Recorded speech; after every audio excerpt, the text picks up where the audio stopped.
Bismillahirrahmanirrahim. Assalamualaikum warahmatullahi wabarakatuh. Sebelumnya perkenalkan, nama saya Alvin Muhammad Ilmi, NIM 2004212 dari Prodi Rekayasa Perangkat Lunak. Di sini saya akan menjelaskan esai saya yang berjudul Teknologi Baik untuk Manusia. Oke, langsung aja ya. Pada zaman ini, zaman yang sudah modern, teknologi semakin berkembang dan manusia pun semakin bermacam-macam kegiatan, dari mulai memasak, olahraga, atau belajar, dan masih banyak lagi ya. Sangat bermacam-macam kegiatan yang dilakukan oleh manusia. Nah, manusia pasti punya kesulitan dalam melakukan kegiatan tersebut. Seperti misalkan belajar. Belajar itu jika susah mendapatkan referensi dari buku, manusia bisa menggunakan teknologi untuk mendapatkan ilmu lainnya selain dari buku. Juga misalkan contoh pekerjaan petani. Nah, petani untuk membajak sawah itu butuh tenaga ekstra jika menggunakan bajakan menggunakan kerbau. Nah, tapi dari teknologi sekarang, petani tidak perlu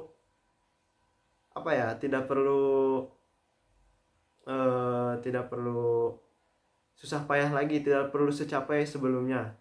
Cukup menggunakan traktor, petani bisa lebih cepat untuk membajak sawah.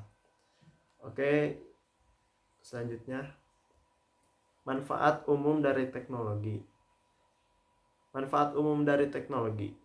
Kebanyakan orang yang menggunakan teknologi digunakan untuk mendapatkan informasi, baik dari internet maupun televisi. Nah, memang pada zaman sekarang itu teknologi lebih banyak digunakan untuk mendapatkan informasi-informasi, baik itu tentang pelajaran, tentang ilmu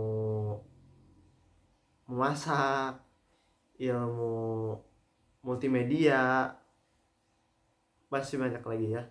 Nah, jadi manfaat umum dari teknologi itu kebanyakan orang di Indonesia itu menggunakan untuk mendapatkan informasi. Nah, baik, manfaat teknologi dari beberapa bidang. Di sini ada 3 bidang yang saya jelaskan. Yang pertama ada bidang pendidikan. Teknologi di bidang pendidikan contohnya ya ada di sekolah, untuk membantu kemudahan belajar siswa juga bisa. Lalu di ekonomi pasti banyak ya. Jadi contohnya jual beli online atau masih banyak lagi. Lalu di transportasi ya seperti tadilah, yang petani bisa lebih mudah membajak sawah. Baik, di sini saya akan menjelaskan bidang pendidikan dulu. Teknologi di bidang pendidikan. Yang pertama, sebagai sumber pengetahuan. Nah, siswa-siswi maupun guru itu di sekolah dapat menggunakan teknologi sebagai sumber pengetahuan. Tidak hanya dari buku atau dari seorang guru, teknologi dapat menjadi sumber pengetahuan. Contohnya internet. Kita biasa menggunakan internet kan. Nah, kita bisa mendapatkan beberapa informasi itu dari internet itu.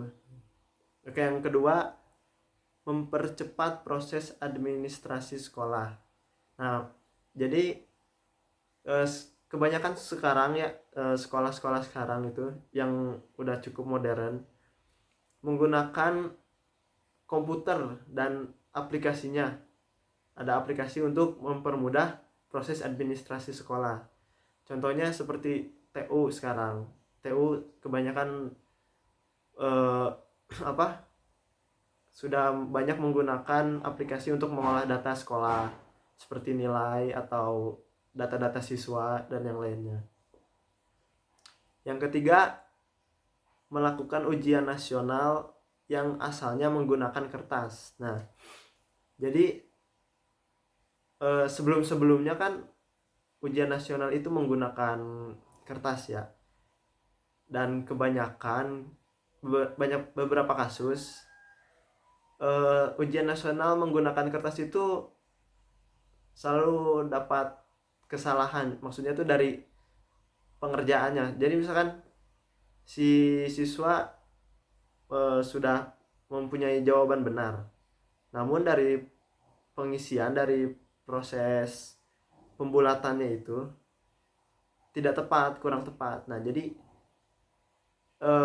jawaban itu pun tidak terbaca oleh oleh scanan itu. Scanan kan biasanya kalau pakai kertas itu pakai alat scan ya buat periksa jawaban. Nah, jadi yang asalnya benar bisa jadi salah karena kurang tepatnya pengisian titik itu.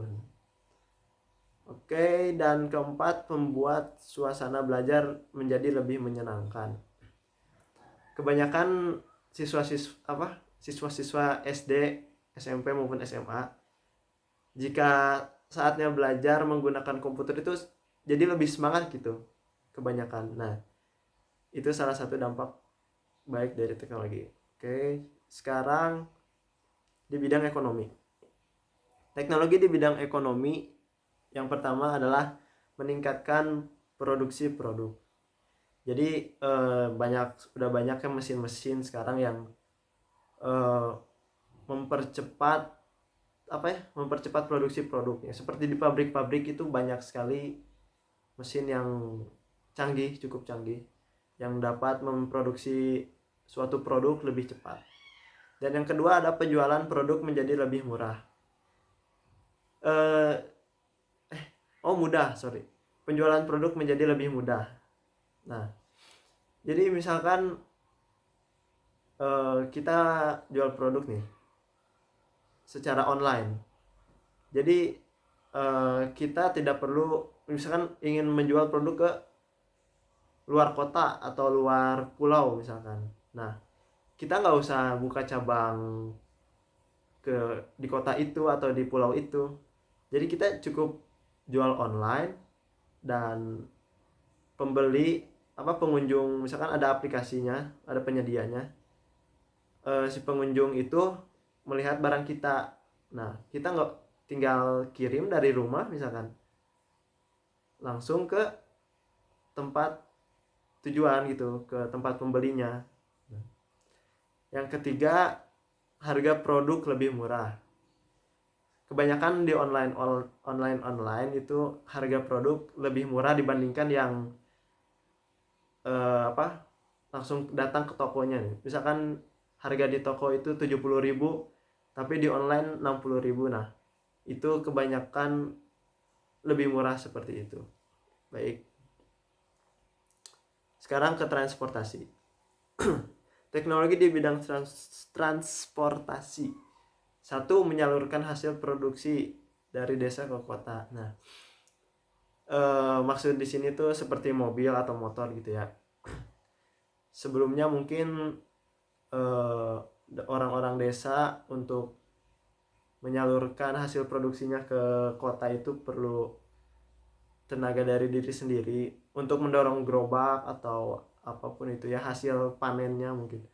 Nah, di zaman sekarang mereka tidak perlu susah payah untuk tidak perlu capek-capek untuk mengantarkan hasil produksinya ke kota dengan tenaga sendiri. Jadi orang-orang desa bisa mengantarkan produksinya dengan lebih cepat juga. Nah, dan kedua, mempersingkat waktu perjalanan. Nah, dari penggunaan mobil atau motor kita bisa keluar kota atau keluar negeri bahkan dengan lebih cepat ya. Tidak perlu waktu lama lah. Oke. Next. Kesimpulannya, teknologi akan berdampak baik jika penggunanya menggunakan dengan baik dan bijak. Dan sebaliknya, teknologi akan berdampak buruk jika penggunanya tidak menggunakan teknologi dengan baik dan bijak. Nah, jadi sebenarnya teknologi itu akan berdampak baik jika penggunanya baik, dan akan berdampak buruk jika penggunanya buruk. Maka dari itu, gunakanlah teknologi sebijak mungkin, dan jadikanlah teknologi ini sebagai manfaat bagi kita diri sendiri, bagi orang lain, dan juga bagi negara. Mungkin cukup sekian dari presentasi ini. Mohon maaf atas kekurangannya. Terima kasih. Wassalamualaikum warahmatullahi wabarakatuh.